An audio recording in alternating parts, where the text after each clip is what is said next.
Good morning. मैं Rajeev Dubey, cooperative college Jamshedpur, department of history, intermediate. हम लोगों ने पहले देखा हड़प्पा सभ्यता के पुरातत्व के बारे में, हड़प्पा सभ्यता के नगरों से प्राप्त वस्तुओं के बारे में, हड़प्पा सभ्यता की सीमा के बारे में, यानी हड़प्पा सभ्यता कहाँ तक फैली हुई थी, किस प्रकार थी। आज हम लोग देखेंगे हड़प्पा सभ्यता की नगर योजना के बारे में। नगर योजना यानी टाउन प्लानिंग, किस तरह से नगर बसाए गए थे, नगरों में क्या क्या सड़क व्यवस्था थी, जल निकासी की व्यवस्था थी और क्या क्या चीज़ें थी। तो सबसे पहले हम लोग देखेंगे सड़क व्यवस्था।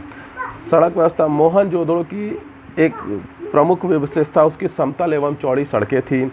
यहाँ की मुख्य सड़क 9.15 मीटर चौड़ी थी, जिसे पुरातत्वविदों ने राजपथ कहा है। अन्य सड़कों की चौड़ाई 2.75 से 3.66 मीटर थी। जाल पद्धति के आधार पर नगर नियोजन होने के कारण सड़कें एक दूसरे पर समकोण पर काटती थी।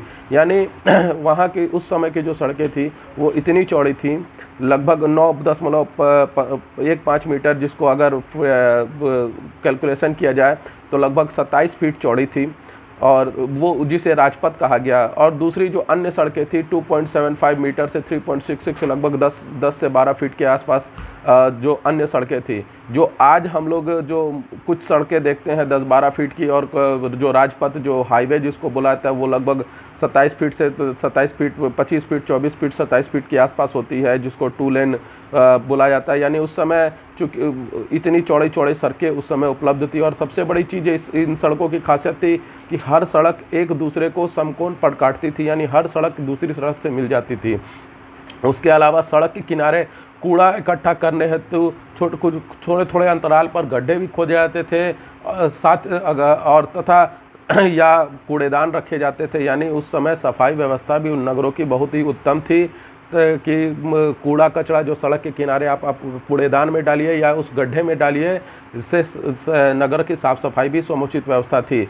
मोहनजोदड़ो के एक सड़क के दोनों किनारों पर चबूतरे के बने होने के भी साक्ष्य मिलते हैं। कुछ सड़कों पर चबूतरे भी बने होते थे सड़क के किनारे, और जहाँ पे संभवतः वहाँ के दुकानदार लोग वहाँ बैठकर अपने सामानों की बिक्री करते होंगे। यानी आप दुकान, जैसे आज भी कहीं देखिए दुकान के किनारे सड़क के किनारे दुकान बनी हुई है, तो वहाँ पहले चबूतरे बने होते थे और चबूतरों के पर लोग बैठकर अपने अपने सामानों की बिक्री करते थे। उसके बाद आता है जल निकासी प्रणाली, जिसको आज की भाषा में ड्रेनेज सिस्टम बोलते हैं। ड्रेनेज सिस्टम अगर किसी भी नगर का सही है तो वहाँ पे जल जमाव का कोई संभावना नहीं रहता है, साफ़ सफाई भी उत्तम रहती है, जो कि हड़प्पा सभ्यता के समय में थी। मोहनजोदड़ो के नगर नियोजन की एक और प्रमुख विशेषता वहाँ के प्रभावशाली जल निकासी प्रणाली थी। यहाँ के अधिकांश भवनों में निजी कुएं एवं स्नानागार होते थे।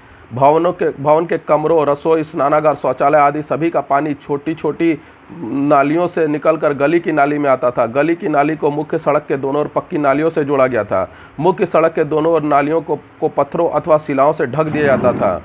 नालियों की सफाई एवं कूड़ा करकट निकालने के लिए बीच बीच में नर मुखे यानी मेन हॉल बनाए थे, जिसको गटर कहा जाता है। नालियों की इस प्रकार अद्भुत विशेषता किसी अन्य समकालीन नगरों में देखने को नहीं मिलती है, जो कि आज भी हम लोग घर से एक नाली निकलती है, घर से छोटी छोटी पतली छोटी नालियाँ निकलती है, जो सड़क की गली की मुख्य नाली में मिल जाती है, और वो नाली बड़े बड़े नालों में मिल जाती है। और बीच में कूड़े करकट निकालने के लिए उस नाली के बीच बीच में एक ड्रेनेज सिस्टम या एक गटर का एक ढक्कन लगा दिया जाता है, ढक दिया जाता है, जिसको निकाल कर उससे कूड़ा करकट निकाला जा सकता है, साफ़ सफाई की जाती है। जो आज हम लोग जिस प्रक्रिया को अपनाते हैं, ये प्रक्रिया हज़ारों साल पहले मोहनजोदड़ो के जल निकासी प्रणाली में शामिल थी। इसके बाद आते हैं स्नानागार। मोहनजोदड़ो की खुदाई में सबसे बड़ा विशाल स्नानागार भी मिला है। मोहनजोदड़ो की एक प्रमुख सार्वजनिक स्थल है यहाँ का विशाल दुर्ग, जिसमें 54.86 मीटर से 33 मीटर में स्थित विशाल स्नानागार था। यानी आज जिसको इंग्लिश में बाथरूम कहते हैं, ये स्नानागार उस समय इतना विशाल था। आप सोच सकते हैं कि 54.86 इंटू 33 मीटर में फैला हुआ एक विशाल स्नानागार था। यह 39 फुट यानी 11.88 मीटर लंबा, 23 फुट यानी 7.1 मीटर चौड़ा एवं 8 फुट 2.44 मीटर गहरा था। इसमें उतरने के लिए उत्तर एवं दक्षिण की ओर सीढ़ियाँ बनी हुई थी। स्नानागार का फर्श पक्की ईंटों से बना हुआ था। यानी यहाँ पे कई लोग एक साथ स्नान कर सकते थे। सार्वजनिक स्नानागार था। इसके बाद हम लोग आते हैं अन्नागार। अन्नागार यानी अन्न रखने का यानी अनाज रखने का जगह। तो अन्नागार या मोहनजोदड़ो में ही 45.72 मीटर लंबा एवं 22.86 मीटर चौड़ा एक अन्नागार मिला, यानी अन्न रखने का स्थान मिला है। हड़प्पा के दुर्ग में भी 12 धान्य कोठार खोजे गए हैं। ये 2 कतारों में 6-6 की संख्या में थे। ये धान्य कोठार ईंटों के चबूतरों पर हैं एवं प्रत्येक का आकार 15.23 मीटर इंटू 6.09 मीटर है। अन्नागार में हवा जाने की व्यवस्था थी, यानी एक समुचित व्यवस्था थी अन्नागार में अनाज रखने की, और उसको 6-6 की लाइन में कतार में रखा गया था और पूरी तरह से समुचित व्यवस्था अन्नागार में थी। इसके बाद आता है ईंटें। हड़प्पा संस्कृति की नगरों के में पकाई हुई ईंटें का प्रयोग भी किया जाता है। यहाँ के नगर नियोजन की अद्भुत विशेषता थी। पकाई हुई ईंटों का प्रयोग हड़प्पा सभ्यता में पूरी तरह से हुआ है और लगभग सभी जगह यहाँ के स्नानागारों में, सड़क के किनारे, चबूतरों में, चबूतरे भी पक्के बने हुए थे। वहाँ पे पक्की ईंटों का प्रयोग हुआ है। ईंटें चतुर्भुजाकार होती थी, चतुर्भुज के आकार में ईंटें होती थी। मोहनजोदड़ो से प्राप्त सबसे बड़ी ईंट का आकार 51.43 गुना 26.27 गुना 6.35 सेंटीमीटर है। मतलब इतनी बड़ी बड़ी ईंटें वहाँ प्रयोग में आती थी। सामान्यतः 27.94 गुना 13.97 गुना 6.35 सेंटीमीटर की ईंटें प्रयुक्त हुई थी। ये रेडियस में ईंटें प्रयुक्त होती थीं।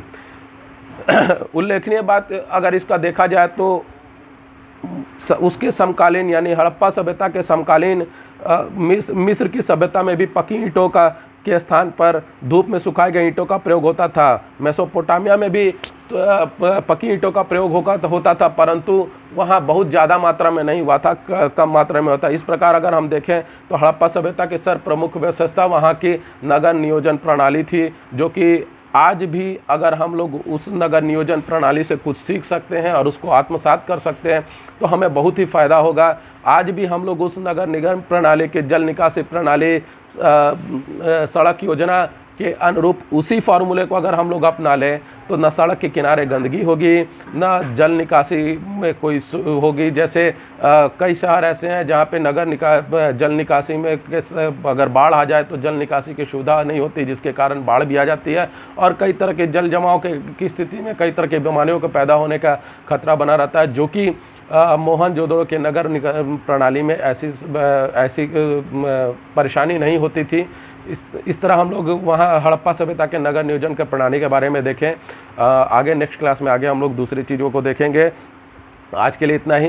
अगर आपको ये पसंद आया तो लाइक करिए, कमेंट करिए, और अगर किसी चीज़ का डाउट आपको होता है तो कमेंट बॉक्स में आकर मुझे मैसेज करिए, मैं आपके डाउट को क्लियर करूँगा। धन्यवाद।